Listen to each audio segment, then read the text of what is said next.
bơ cùng đi. Có nhau. Mở cửa. Nhau. Cái tôi sống được đó. Tốt cơ. Sao gì từ nó? Ủa. Tôi à? Tốt. Đâu thế? Rồi nha. Rồi. Vâng.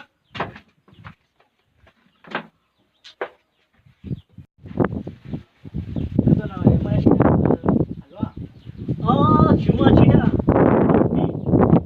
Nhưng tụi nó quá chị hết á. chúng nó chơi thằng cú lít cú tới đâu rồi đúng à? Tại nó nói khi nó giăng cơ ra bơ cùng đi.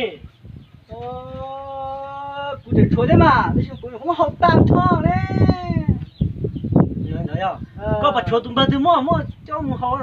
Mà luôn, chúng cô li à, năm mò ấy, cụ bài bền bơ hơi, chúng cô cũng bơ hơi vô lấy cho anh tao cơ rồi. Nhưng đó chị cứ tưởng một họ. Khi mà nó chơi hô là hố tia. Như thế.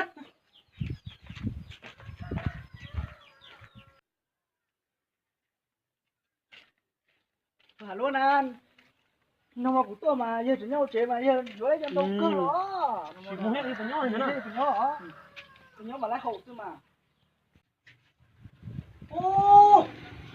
Đúng rồi giờ trước khi có trông thế cái đồ nho cơ giờ. Đây nghe đấy.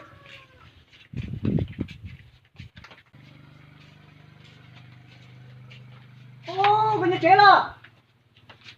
nhớ sao đến chỗ là mà cầm miếng mà hả luôn Vâng. Tôi à. chế nó chế Giờ nó cháy đâu chứ. Thì sao vô? Nhớ cả. Mà hơi đấy một chán à. Cháy rồi. Sao đến chế cháy đâu. mất tay đây rồi à chế chứ tôi thì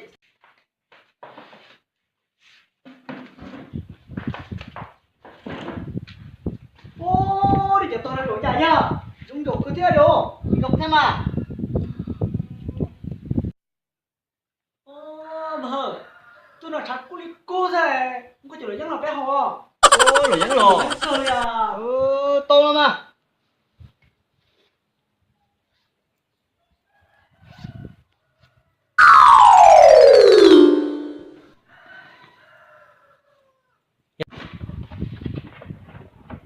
Hồi đủ nhắn chị. Còn đó mà.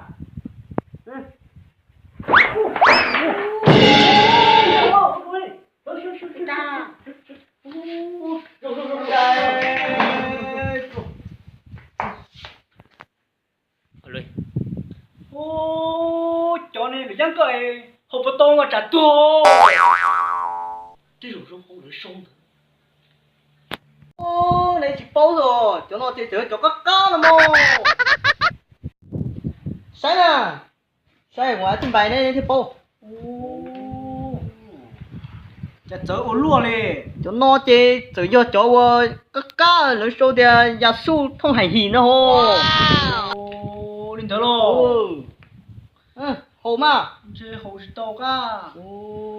Nhờ rong hồng. Lò.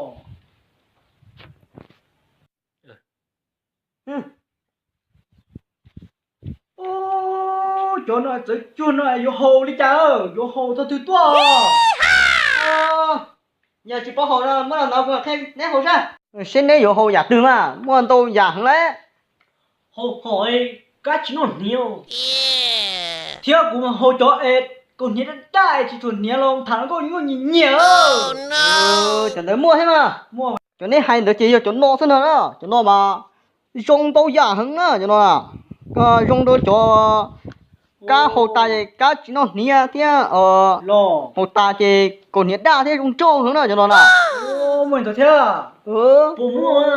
mua tiền hồ hồ Mình chỉ hồ cho con đầu. Cho nó dùng nào. cho nó mà chia cho chỗ của là những hồ á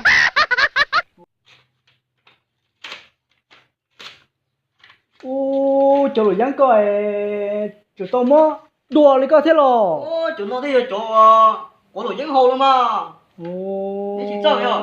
Có lũ giang lý chả na. cho nó chỉ chỉ bao của mà của này hồ à Lò. có đồ xì cho chơi cá hàng bông trên sông ngô cho nó mà do cho của lũ những hồn đâu nó là có đi câu lo cho nó chỉ của nó đó cho nó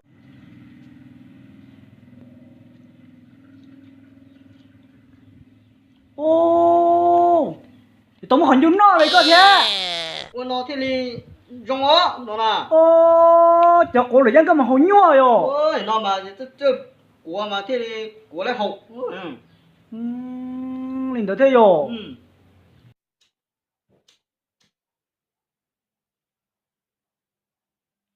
ô chạy gì đi hồ ya lấy chúng mũi hồ